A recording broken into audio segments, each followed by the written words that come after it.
The Peak Cluster project, if you haven't heard of it, is a net zero madness project, a totally unnecessary 125-mile pipeline to carry carbon dioxide from Derbyshire and Staffordshire through Cheshire, then on through Wirral and out into the East Irish Sea, costing approximately £5 billion and classed by Ed Miliband on gov.uk as a landmark investment. But will the government give out any meaningful information on this project? Will they answer the most basic of questions? You guessed it, no.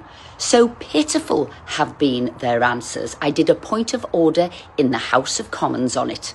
In response to my question about the Peak Cluster project, the Minister implied her department was open to providing answers on this matter. Mr. Speaker, I have sent numerous questions to the department that have gone unanswered. The most basic questions, such as, what is the cost? How much will fall on the taxpayer?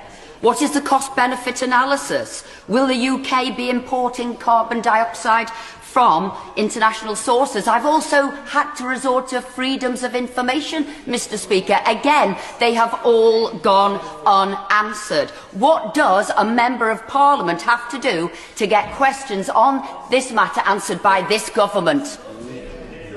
Does somebody want it? Minister, you had a bit... I'm very happy to answer because I responded to all of her written parliamentary questions, as I always do. And in my answers, I set out very clearly this isn't a government project, so government doesn't have all of the details. It's a private project, as we wouldn't expect any other private developments going on around the country. The Minister's angry reply was, it's nothing to do with us. This isn't a government project. Really? Well, far from it. This project has deep, direct, structural and financial links to government. £28 million of funding has been invested into it from the National Wealth Fund, a fund wholly owned by the government and funded by taxpayers and borrowing.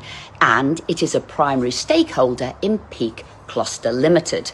The Energy Department also officially treats the Peak Cluster pipeline as vital to UK's net zero transition and has classed it as a national significant infrastructure project, which means those local authorities which are affected don't have the power to approve or reject the pipeline. Instead, Peak Cluster Limited, the private company the Minister talks about and of which the government is an investor, has to apply for a development consent order for the scheme to go ahead. And final sign-off, you guessed it, resides with good old Ed Miliband, the Energy Secretary. So why aren't the government providing meaningful answers? Why are they treating the public like mushrooms, keeping them in the dark and feeding them rubbish?